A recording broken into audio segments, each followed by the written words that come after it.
Welcome back to Secure Cyber Connect Live. We're here for day 2 of DTX in Manchester. Jay and myself, we're joined by Andreas and Chiru. Andreas, do you mind giving us a high-level overview of who you are and what's brought you here today? Sure. Hey, first of all, thanks for having me here, of course. Happy to be here at DTX. Happy to be here in Manchester. I'm Andreas Colliger from Neo4j. I'm the Director of Applied Gen AI Research at Neo4j. And as everybody in technology, I think these days, of course, we're an AI company. More particularly, we're a database company based out of Sweden, hence the interesting name Neo4j. There's a whole story that maybe we'll get back to in the naming as well. Chiru? Yeah, Chiru Bhavansikar, the pioneer of Integrity First AI from RHC AI, right? Chief AI Officer. Glad, thanks for being here, Andreas. Yeah, look forward to actually having a worthwhile conversation with you, and we'd like to hear more about like how Graph is shaping AI journey. Yeah, so that's a great question. And I'll get a little historical here, of course. Before there was deep learning and machine learning and all of the neural networks that we have, there was a small portion of AI that was symbolic AI, that was based on the idea of like shuffling around symbols, right? Even programming languages like Lisp. Lisp was thought of as about being a way of actually doing AI work back in the day. Still true, still out there in the world, but of course deep learning has dominated everything. That's given us, with the transformer model, the LLMs that we have today, and is by far occupying all the space. It's drawing in most of the oxygen in the room within AI, but it's not enough by itself. Some of the ideas that we had back when it was just symbolic AI are still relevant today. Like for the context of DTX, today, this whole idea of like how do you take this amazing probabilistic machine and actually have guardrails around it? How do you trust it? How do you do work with it that is actually profitable and also dependable? Well, you actually need to pair it up with something that is more like symbolic AI. And if I could be a bit generous with that, even when you get to like things like using Python code and like actually doing tool calling, that effectively in action is now symbolic AI together with the machine learning AI, the neural networks, and now it's neurosymbolic AI. So for me on the data side, this is the kind of counterbalance of like a left brain, right brain, that you've got a nice dependable formalistic knowledge graph that you can understand, you can look at and actually introspect, curate, paired up with the beauty of a neural network. We can go down any of those rabbit holes if you'd like to. Right. Actually, when you're saying that, so the concept of AI has always existed in some or the other form. Almost like when I was in school, we're talking 20 plus years ago. I ran into this company, like it was a German company, right? It's called Grasshopper, and like it was like an AI agent kind of a thing. It would actually literally go and crawl across like websites, and it would actually place orders on your behalf. And this is something that we're talking about 20 plus years ago, right? And at that time, like people really did not understand like the value of what that really means. But like that intelligence, like taking actions on its own, has always existed. Yeah. It's like we're living in the most magical age right now, right? Like where it's not like anything we've done before has been replaced. We're still doing the same work, but now it's been like enhanced by AI. And like I'll touch on like how we talked about this here at DTX. Like this goes all the way down to the human level. We're still doing work as humans, but now it's humans plus AI plus our rule-based systems, our expert systems. That's still part of the mix. Nothing's been replaced. All of it has been working together and augmenting, right? It's the best of all the worlds coming together. Right. I think the best way to say it is it's evolution, right? I heard about this called like robotic process automation. Like became very popular like starting from like 2018, 2019. Like everyone used to talk about that. It really did not deliver what it was supposed to deliver, like except that it had robotic. There was nothing robotic about it. Maybe it actually meant like literally robotic in the sense that it is, when you say like you're talking robotically, like which means that you're not actually connecting. Like maybe that's what it meant. So with AI coming into the automation space, now it turned into intelligent process automation. It's like very tailored. The problem with robotic process automation was like it could do like simple tasks extremely well, but it was struggle to understand the context and understand the integrations. and which is exactly like where like the AI comes in and addresses the gap. And it's extremely important when you are operating in an environment to really streamline processes. None of the technology is on its own. Even AI, it's not on its own. It's always like, how does it plug into the context and the data and the systems? And the advantage of AI is like it is able to leverage these things effectively, which RPA could not do that. And following on from that, at events such as this, and DTX and other events that you obviously find yourself attending or involved in, how much of what you're seeing from the vendor space is real AI, and how much is just marketing BS? Yeah, you're right. There's definitely elements of like things that like are not proven. Like, it is just purely marketing, or AI varnish, or AI washing over current products, and like even new ideas, I guess, that aren't really proven yet. Seems like a cool thing. Is there even a market for it? There's a lot of that, and it's hard to tell. The truth is, of course, right now that we're in like this Cambrian explosion period where there's 1,000 or 1,000,000 ideas that are flourishing, or maybe not flourishing. They're being born, but they may not survive. Right? But right now it is growing. Like the diversity, like what is out there, like how people are approaching problems, what kinds of new research they're trying to like turn into product is just expanding. And how long will the expansion go? I don't know. Right now we're not converging down to like, okay, this is the one way to do things in broadly, or in industries even as well. Like throughout all industries, there's how do you specialize it for that industry? We don't know. I mean, the honest truth is we're all just kind of figuring it out. We've got some idea like best practices, things that broadly work and don't work, but even those 3 months later might change. And so it's a very fluid environment, I guess I would say. Does that seem? And that's definitely been the case, hasn't it? I think some of the people that, for want of a better term of phrase, jumped the gun, have definitely caught a cold with some of the tech that they bought. Do you think companies are actually ready for those digital sort of co-workers? Do you think companies, we're looking at the last couple of years where there's been major strides made, and do you think companies, even at this point in April 26, are ready for this? I think it's a challenge for all companies, and the challenge manifests differently at the scale of the company, right? It's not original, but like the smaller you are, the more agile you are, and so like you can quickly adapt and like be at the cutting edge. You'll be spending max tokens on Claude and like taking advantage of it, and that's amazing. But if you're, a Fortune 500 company, you'll have pockets of innovation. Everyone's trying to like have an innovation lab internally and like stay up with AI, but they face the same problems that like any enterprise faces. We're like, okay, maybe you've got pockets that are doing it well. How do you actually have that spread and get the benefit throughout the organization? You need the guardrails, you need the policies, you need all the trust to be in place to actually do it at scale. When you're small, you kind of don't have any regulations because nobody, you're too tiny to matter. But like as soon as you get to past a certain point, as soon as like compliance matters, it is not easy to be agile. It is not easy to keep up with things. And so AI readiness, I think, is in pockets. It is often very closely coupled, at least, and this is a biased, perspective for sure, but like your data readiness is part of your AI readiness. And for many enterprises, like, okay, do you have like your data enterprise all in order? Your house is usually not in order. Nobody, like, it's impossible to do. It is a constant struggle. People trying to like have a centrally managed system, have distributed systems, they have a federated view over, kind of flopping back and forth between these two poles, just within the data provenance part of it, right? That gets amplified as soon as you throw AI into the mix, right? So like in small proof of concepts, you can figure things out. Deploying at scale, there's still a lot of work to do.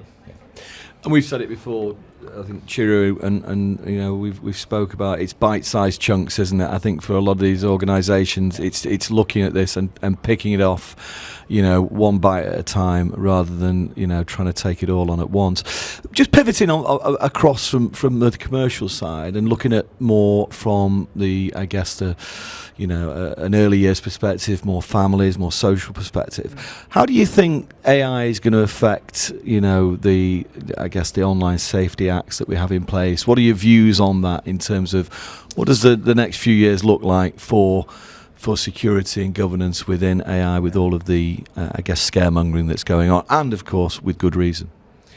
Yeah, so I have a 10-year-old daughter, and so this is very real concern for me.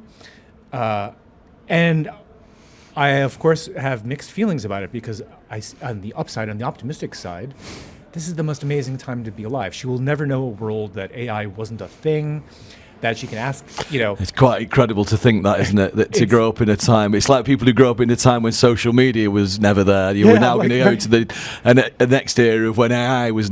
It's It is completely crazy, and nuts. and I know that certainly by the time that she's gone through school and entered the workforce, I have no idea what the world's going to look like. Even in the most optimistic views of that, lots of things will change. And to your point, along the way, the threats that become possible are just legion. It is crazy and scary. And you take all the worst cases of just social media and multiply that by 10 or 100. I don't even know. And for my daughter, the environment that she's going to live in feels a very scary environment. 100%. As a father, it worries me quite a bit, and I want to be proactive about it. As a father, I will be eyeing every boy who ever walks through the front door. Same with any kind of technology that walks through the front door, and be okay, I'm going to err on the side of protection. Be okay, do I think this is safe for my daughter or not? I want to take advantage of the tools, the creativity through nano banana generating images. Of course, she should have fun with that. She should be able to build her own games on the fly, as is happening with Genie and things like that these days. It's amazing technology, but at the same time, having it be a net positive experience for her, I don't know how to control that other than to be vigilant and teach her to be vigilant. And I think extending the lessons we've learned through social media probably feels like somewhere around there is the right. And so having regulation around it has to have, on an individual level, it is beyond your ability to be able to discern fake, not fake, dangerous, not dangerous.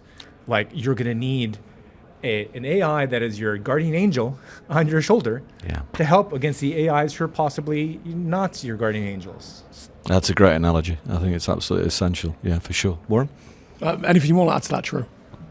Yeah, I mean, just addressing something that you asked about, what aspect is marketing BS when it comes to AI. I think a lot of there is a lot of reality, but there is also a lot of BS that gets advocated. And even by some well-known and recognized personalities, which is just appalling.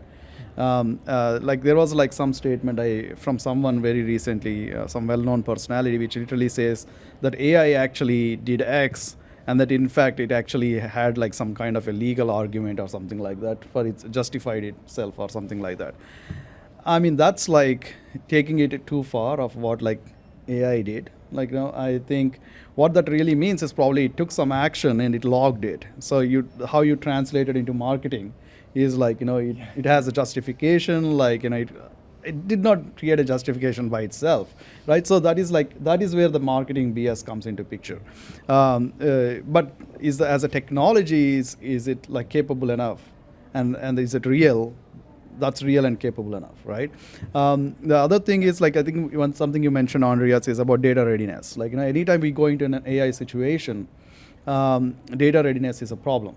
And interestingly enough, the whole foundation of how we were TrustHouse.ai came into existence is the data readiness. We actually took AI to the customer and said, here are all these cool agents. We can change your business processes. And they show a very well-known data platform that they recently acquired, spent tons of money, and they said I still have data problems after 15 years. Still, we got this new platform, right?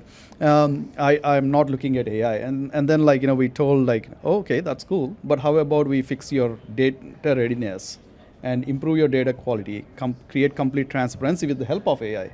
And they said, yeah, that's a cool exercise. Why don't you actually prove it out? And that's where Neo4j was brought into it, as a part of our whole model, right? And we actually did that for one of the largest financial institutions, and we could do that, and something that they could not accomplish in 15 years, was accomplished. At least they got the outcome in weeks. That's incredible. Right? Yeah, and that's how this whole trust house that AI was formed, and we call it where data integrity meets decision certainty. And then we said if we could do this with data, now how do we connect all the way to AI? Right? So that's actually how it evolved. And data readiness is a problem, and then there is a different way of looking at it, and how do you get to the outcome? And AI can even play a role in a ways that probably people wouldn't have imagined. And we did not imagine ourselves until a customer gave us a challenge. Yeah. And I think there are echoes of this throughout all of enterprises, and I'll go back to my favorite observation that the coding agents that we have today easily are the most advanced application of AI, right? That is the cutting edge. And the lessons that we're learning there are that to get coding agents to be good coding agents is to teach them how to do software the way you want to do software. And you have to be more explicit about it, about your software development life cycle. What does good software mean? What is your testing regimen? All these things that we kind of, maybe as engineers, the top engineers have in their head, and is part of the culture of engineering within an organization, has to be explicit and formalized. And the data readiness is very similar, that every data engineer, every chief data officer has some notion of how good their data is right now, how normalized it is, how actually regulated it is, if it's all being tracked or not, the provenance and things, all the governance issues around it. If your house is not in order already, AI does not magically parachute in and solve your problems. It only solves your problems if your house is in order. And so whether that is on the coding side, on the data side, or any other aspect of your enterprise, the things you would do to be able to take advantage of AI, you should be doing anyway. The good hygiene of running an enterprise is still the good hygiene. And only if you have that in place can AI then have something to latch onto and actually be augmenting. It's not gonna, otherwise it's papering over, and you're gonna have basically gaps from the reality and what you're asking AI to do, right? And it shows up in data and code very concretely, it's in your face, but that echoes throughout the enterprise as we're trying to automate different aspects of anything we're doing with AI, from the coding to the data into actually doing the work.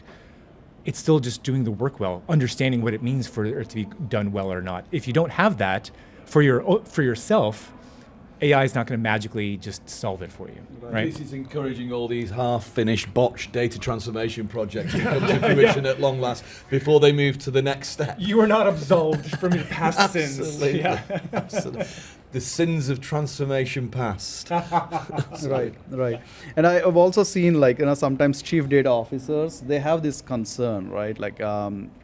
AI is not my responsibility, and in fact I don't even know what my career would look like once this AI storm takes over, as a CDO.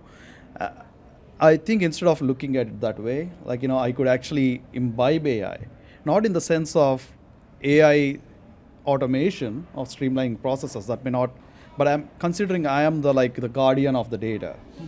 Now it's my responsibility to make data sturdy and ready for AI, and governance falls under me. Now how about I take control of, bring AI to data, and also take control of AI governance. So it's actually elevate my position in a company, because the head of AI or the chief AI officer will be focused on more streamlining processes and things like that. They're not taking the responsibility of governance and security. That's interesting. Right. Appreciate sharing. And Andres, from your perspective, you obviously communicate with a number of CIOs, CTOs, CISOs, for instance. What are perhaps the top 3 frustrations that you're hearing from your peers that isn't on social media, isn't being talked about at these events? What's happening behind the scenes in terms of what's really getting to those individuals? Yeah, if I'm honest, there's a very human level of FOMO, that things are moving so quickly, and they realize that the speed of an organization is not as fast as they would like, that they're like, oh my gosh, our competitors are going to be ahead of us if we don't get on this, and so they would like to rush. And there's no way to solve that. Okay, that's real, recognize that, but don't get obsessed by it as part of our job, in the data readiness and anything else that we try to do, and getting them doing AI projects. At the same time, the other aspect is a little bit when the iPhone was not enterprise friendly first, right?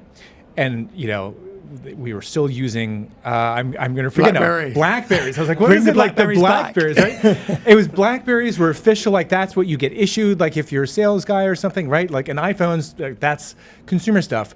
But then like just because everybody had a BlackBerry and then an iPhone, IT departments were like, okay, I guess, apparently everybody's got two phones. Maybe this thing is something we need to embrace.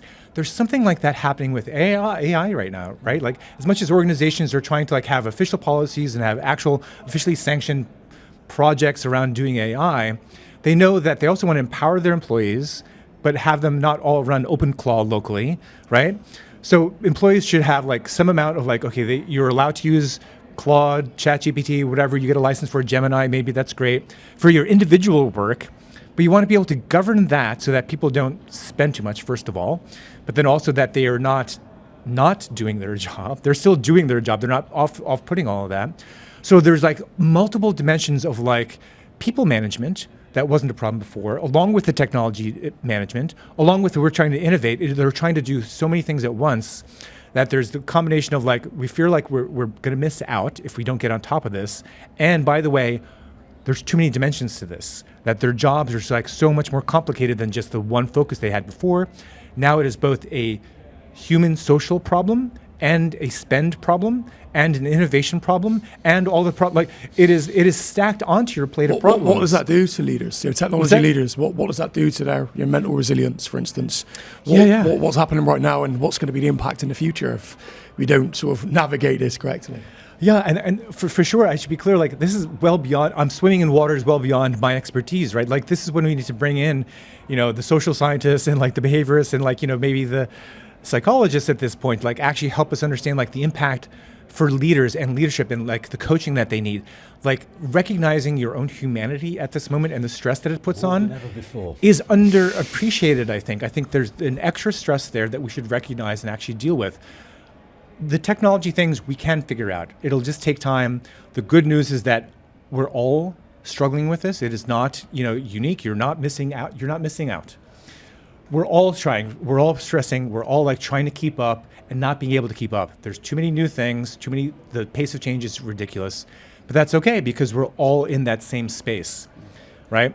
And so like you can let go of some of those concerns, start from what you know, as always, start from what's good and expand and extend from that, right? So a lot of that ends up being like when we engage, it is a combination of like change management within orgs plus the actual technology itself. You kind of have to attack it on both sides. I mean, absolutely. I guess the takeaway from everything we've been saying is it's all in the prep. Yeah, well said. It's all in the prep. Look, as we come to the back end here, I mean, what does the future hold for yourself, Andreas, and obviously Neo, Jess? What's going on there in terms of the sort of yourself and your mission, your vision, your purpose? Just talk us through that a little bit more, if you'd be so kind. Yeah, I'd be happy to. And like, I will say that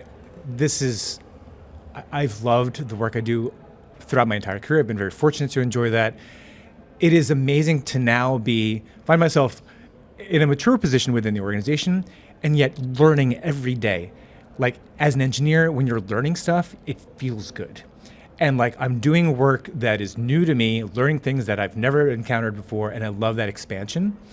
And when I think particularly about the technology that we're working in, I'll go back to where I started the conversation earlier, that I love this complement of neurosymbolic AI.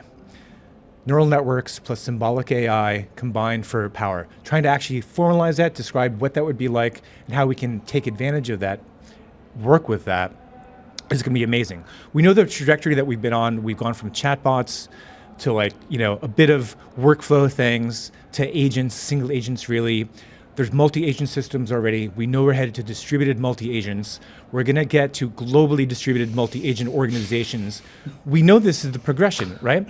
And so trying to keep ahead of seeing that that's going to happen, and then trying to anticipate a little bit okay, well, if that's going to be the situation, what is the technology that we need to facilitate that?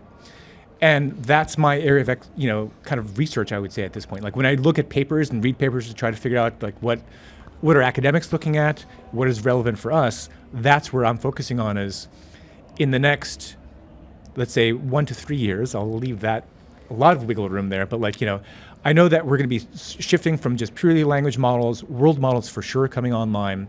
And world models are mostly thought about as embodied AI in terms of like robotics. That's kind of the context of it. But there's a crossover from that all the way over to like enterprise AI that is really interesting to me, like where our digital twins ideas are going to be similar to gameplay that we're doing in AI these days. We're like, okay, God bless them, Demis and his friends are like, trying to solve StarCraft or whatever games they're playing these days with the cutting edge of AI. What that does is actually train models for a notion of like abstract thought and interaction and causality that is beyond just language, right? The way that we as humans have. And that, as always, from the symbolic side, we need a point where like if the neural models have an internal world that they can reason about and act with, they also need to have an external representation of that world through which they can agree. They have consensus over like, oh yes, I agree, there's a glass on the table. That's where all the external systems come to play. That's where all of our traditional things come into play. And that's what I'm trying to like navigate the space of like, I know that this is where AI is going to be happening. And I know that we've got the concrete stuff. Where does the concrete stuff intersect with the digital stuff? And Chiru, from your perspective, any outlandish predictions for the next 6 months? Yeah, right. I think the whole aspect of like trust in AI is being understood. Yeah. No, I don't think everyone takes it seriously yet, except some regulated organizations. But when it comes to AI, let's think about it. Doesn't matter whether you're regulated or unregulated. Mm-hmm. Like you still have legal risks, reputational risks, and liability. Doesn't matter whether you're regulated or not. So I think it's important to like really think about that firmly, like, and how, where I need to spend my time. You don't want to spend your time in building the rails. You want to spend your time in mobilizing AI. So, it's so that is a balance that you want to draw. And over the next 2 to 3 years that I believe that people really understand that. And then should we, like, where do we spend time? Like spend like all the AI for at scale and AI for innovation, AI for X, Y, and Z, but like then let's bring the rails around it and the trust layer around it so that I don't need to spend my time there. I can be confidently explore and do what I want to do with AI. That's brilliant. And I know we touched on it briefly when you guys were on stage earlier today at DTX, but for those in our audience that are perhaps out there vibe coding, there may be engineers having to play around themselves. What do you guys and girls offer that can help them validate what they're building? Oh yeah. Right. Yeah. Like, I mean, we saw that it's a real problem. Like, I had very recently, like, one of my buddies, like, he's an emergency physician, loves development, right? And it becomes easier because of like vibe coding, right? And then he builds this app, and then he tells me that, yeah, I built this app, like vibe coded over the weekend. I'm planning to roll it out in the hospital. Now it's a risk, right? Yeah. I mean, like, great. Like, I mean, it looks fantastic. It really like emulates like what you have in your mind, but there is a significant risk here, like, when I look at it. So I think it's, so what we said is like, this is what is happening as a trend. Like people are building this vibe coded app and they think that that's good. That's good enough, ready to go.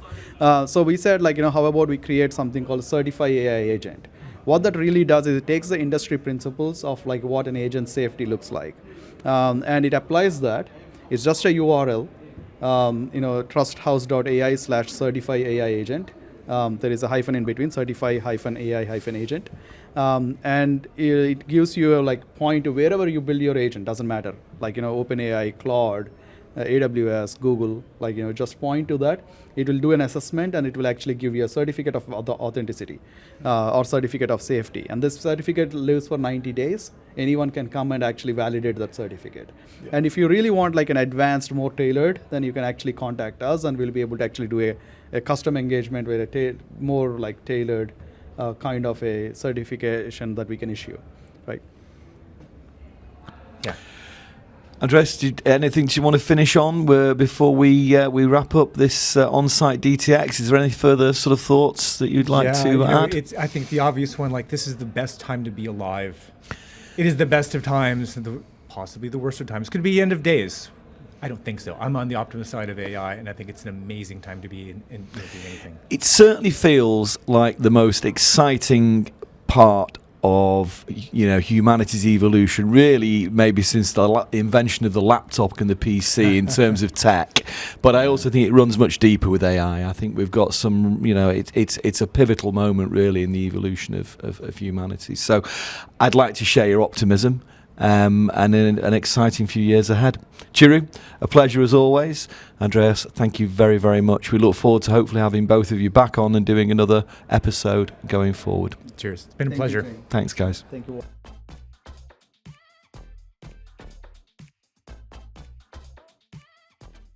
Welcome back to Secure Cyber Connect podcast. We're here in Manchester at the Digital Transformation Expo.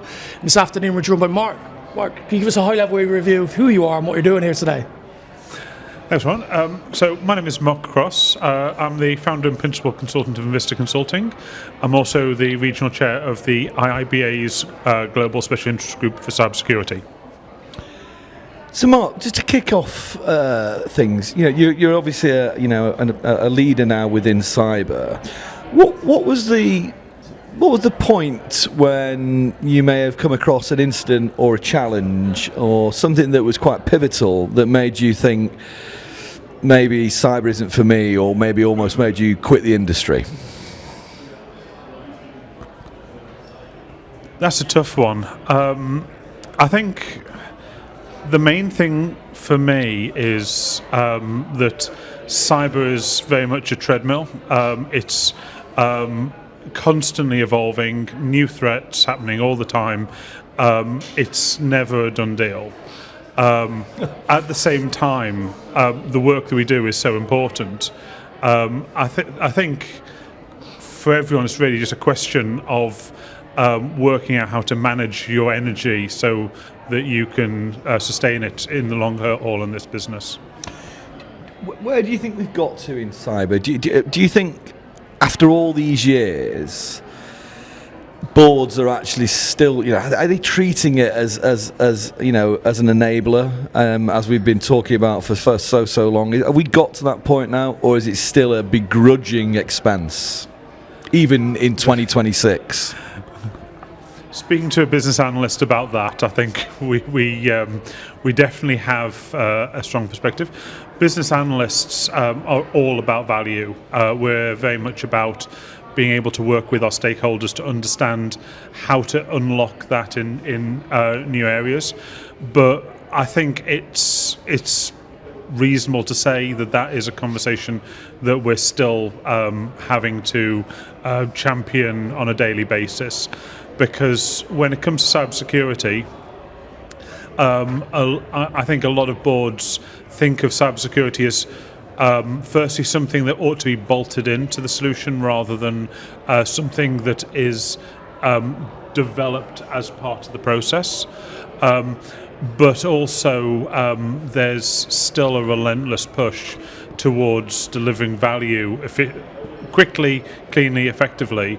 And that security is one of those things that you can bolt on after you've got the MVP, which, as we know, that really isn't how it works. Why do you think we're still almost in the same place we were 10 years ago in that type of attitude and take on things? And why has things not changed, even with all the considerable change in the threat landscape and, of course, all the high-profile breaches? Why do you think we're still almost at the foot of the mountain with some boards? I think my answer to that would be that, how they say that history doesn't repeat but it echoes.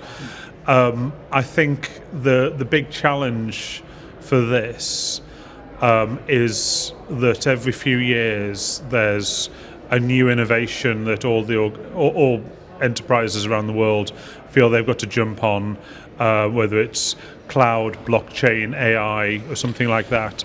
And innovation never actually sits still. And so as soon as sort of like it feels like one wave has just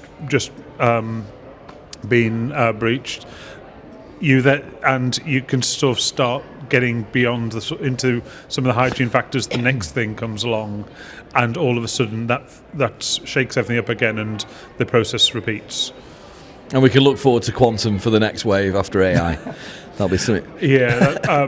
Yeah, they do say that that's something in the region of 5 to 10 years out, but because of the nature of that change, it's very likely that we really sort of need to be starting to get our ships in order, or at least understanding where we're likely to be exposed pretty much as soon as possible.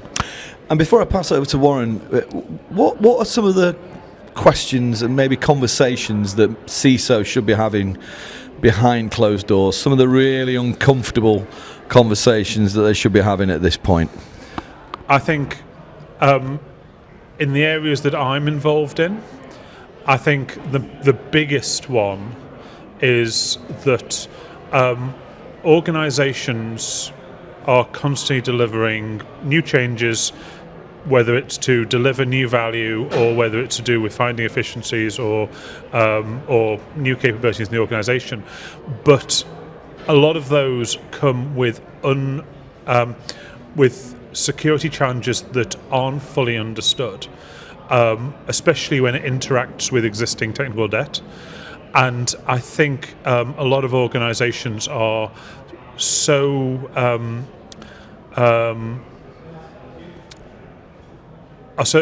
impatient to realize those benefits to try and catch up with competitors, they may not actually fully understand the level of risk that they're taking on. And so for me, I think that is probably the burning question, especially with AI happening all the way through organizations today. There's so many ways that the technical debt we've had at the moment has only been manageable because we've had that human factor in the loop that has been able to contain the blast area. I think there will be quite a few rude awakenings in the next 12 to 18 months where some of these projects end up causing disproportionate harm to their organizations. And I'm hoping to be wrong, but it is definitely a very big, very real risk at the moment. And why is that important for SMEs and enterprises? What's the impact of them neglecting focus on that technical debt and chasing innovation? So, a couple of examples that spring to mind. For example, when you're rolling out AI technologies, that AI is basically a parallel workforce. It has some advantages and some disadvantages. It's infinitely scalable. You can spin up very, very quickly. At the same time, in terms, because it's constantly evolving, new models are being brought out. Some of these might process the rules a little bit differently, and it might not be clear what kind of an impact that's actually going to have on the way your processes are executed. So there are definitely going to be cases where organizations who are utilizing AI in these ways will get unintended consequences. One parallel example that I remember from a few years ago, this relates to a migration to the cloud. And there was an Australian pension fund that was almost wiped out entirely because their cloud tenant was set up incorrectly. It's something like 150 billion being managed, and yet the entire architecture was just basically erased by their hyperscale cloud provider. And when that's your data, that's devastating. But with AI, that is not just your data, that's also your entire workforce. It's a level of exposure that I'm not sure that all organisations fully appreciate just yet. It's manageable, but it's definitely something that anyone going into it needs to be aware of. That makes and think sense. through. And of course, we're in Manchester. We're at the Digital Transformation Expo. We certainly get on some questions around that in a moment. But obviously, we've been following your work for some time. I know we've collaborated in the past, and I feel that we share a mission. Empowering underrepresented groups, Yes. helping individuals transition into cyber remit for society as a whole. And I also understand that you've been travelling. You've been around the globe speaking. What are some of the lessons you've learned over the last 12 months that you can bring into the UK market space? I think one of the most interesting experiences that I've had is last year. The last couple of years actually, I've been going over to Australia and meeting quite a few of the members of the Australian information security community. Australia had a bit of a bad year 2 or 3 years ago.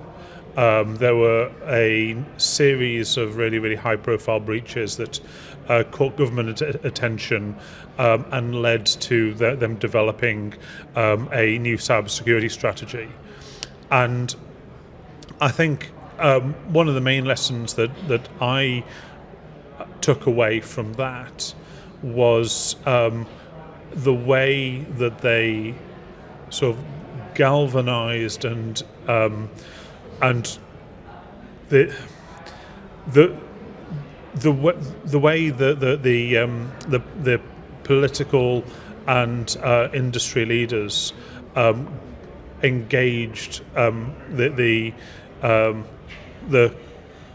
population and got everyone on board. It was very clean, very plain English campaigns about the shields that they were building for cyber defence. It was something that everyone could understand, and because the breaches were fresh, it was something that it was quite easy to communicate the impact and reasons for doing this. I'd very much like to think that we could find a way to communicate that ourselves before we see any more major breaches. I appreciate you sharing. I think one of the challenges organisations and local governments face is contextualising that, ensuring that the messaging is relevant and that it resonates. And obviously, leaning on those recent events is always a great example of that. Being able to articulate that and help educate and raise awareness around that. And what prompted the travelling? We spoke about this off cam. Tell us a bit more about your mission, vision, and purpose. What's going on behind the scenes? So, I think my main mission is building bridges between the change and the cybersecurity communities. I started off as a telecommunications engineer. I became a business analyst after that, and over the last 10 years or so I've spent most of my time working on cloud enablement and cybersecurity related projects. And one of the things early on in that piece, let's say sort of 2018, 2019 or thereabouts, that started to become quite clear to me was that the industry generally saw change and cybersecurity as being two distinct and separate things.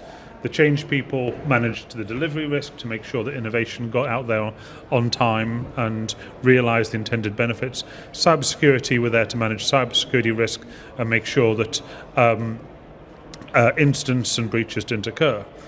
But the problem is there's a huge overlap between these two areas. Even if there was such a thing as the cybersecurity team getting their defences absolutely rock solid and perfectly configured, the change team will be doing things all the time, trying to bring out that innovation, enabling the organisation to stay competitive, and that will be disrupting the cybersecurity posture. The two parties always have to be communicating between each other, and especially with the philosophy of shift left, the only way you can do that is if you can find a way to engage the change practitioners who are driving change from the very beginning, the ideation process, and that involves people like the architects and the business analysts who are perhaps, some of them aren't as deeply technical as the people who are building the solutions, but they are the ones who are at the front door when the decision's being made, the scope is being committed to, when you work out what the actual objective is. And my feeling is that we need to keep on building those bridges and making sure that everyone who is involved in transforming our organisations has that appreciation of the cyber risks and how we can manage them within the process. So as we embark upon the next big wave of digital transformation, we know after the ERPs, the clouds, that the next boom really within digital transformation is going to be AI automation focused. What are some of the biggest lies that boards are currently telling themselves when it comes to integrating security into this next wave of digital transformation? I think the one that jumps out is when when their senior leaders reassure the board that we're AI ready. AI is absolutely not something that you want to just clip on. There's levels of governance that you can't shortcut. Things like whether your documentation is appropriately classified and categorized. Questions like whether you have a clear understanding of the roles and responsibilities, segregation of duties, understanding where you need to keep a human in the loop to minimize the blast radius of AI implementations. These things are boring, or can be boring, but they're so critical for making sure that your organization is ready to embrace this wave. And I think the organizations that take a little bit of time to make sure that they've got those steps in place are ultimately going to be the ones that end up in the lead, because they won't need to manage large-scale setbacks when things don't operate as they were intended to. No, I couldn't agree more. And I think that the perils of AI governance are yet to be shown, but incredibly important in terms of trust layer, in terms of 42,001, in terms of the AI Act. We've got a lot of fun and games ahead of us. Yeah, I think it's hard. I think it's fair to say that the next wave of high-value cybersecurity companies will be those that are solving these challenges for AI. And one last question from me would be, if you're a CISO or head of, and you're at the top of the answerability chain in terms of your cyber, who do you turn to?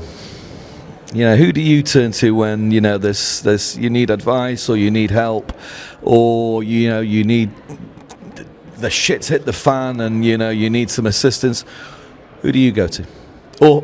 And that means as a generic answer, really, who would any CISO go to?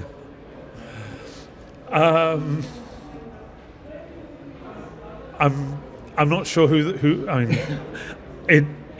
everyone needs to have somebody to turn to. Absolutely. And obviously, it depends what the situation is. I think you need to make sure that being a leader in cybersecurity can be a lonely business. You need to have people who have got your back, and they're you're able to confide in them, and they're also able to speak truth when you need to hear it. When there's technical things, there's one of the big challenges of being a CISO is it's such a broad area.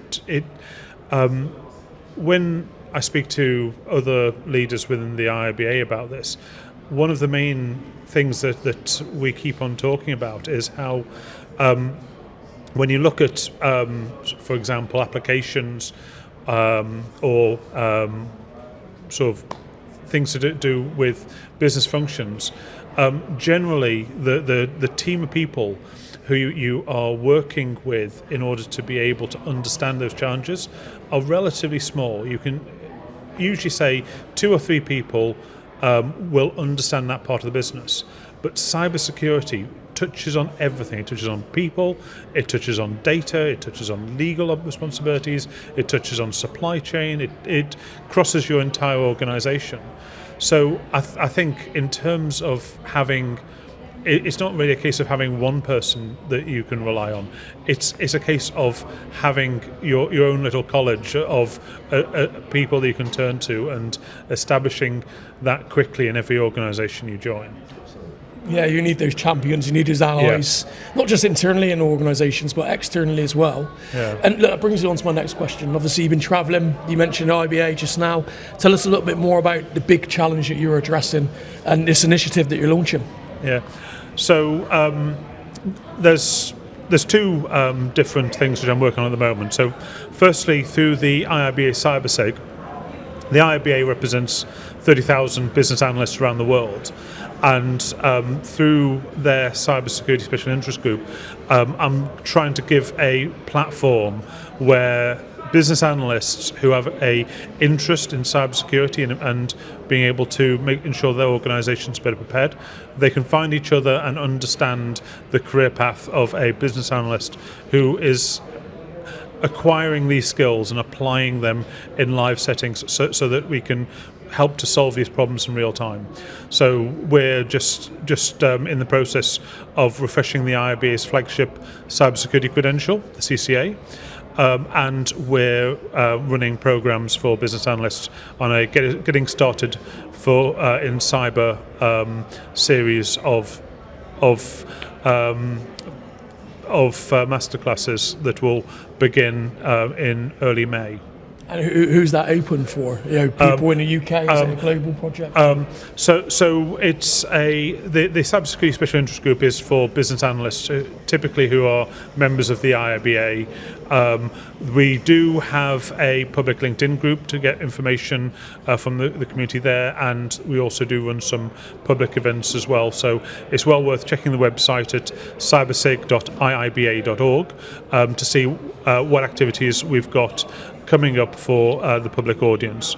And also in terms of my own personal mission, I'm also just launching the third version of my 3 Steps Left Cybersecurity for Business Analysts training course, which will be starting in July. And I'm really excited to get that out in front of people as soon as possible. No, that's fascinating. We're certainly going to share some links to that in the show notes. And before we wrap up this session, of course, we'd love to have you back in the future as part of a panel discussion. But resilience is something that we like to talk about. Mental resilience, well-being. How do you find balance, especially in a climate that we find ourselves in at the moment, where threats are going on? The geopolitical climate's an absolute mess. Budgets are at the lowest they are at the moment. Winning new business is certainly a challenge, especially for a small business owner, for instance. How do you maintain that balance? What's your key to that? It's funny you're asking that question now. Just last Friday, I gave a talk to the BA Life virtual conference. I was awarded Business Analyst of the Year Europe last year, and so they wanted to hear a little bit about that journey. And one of the key ideas that I shared was the importance of perseverance, and this takes many different forms.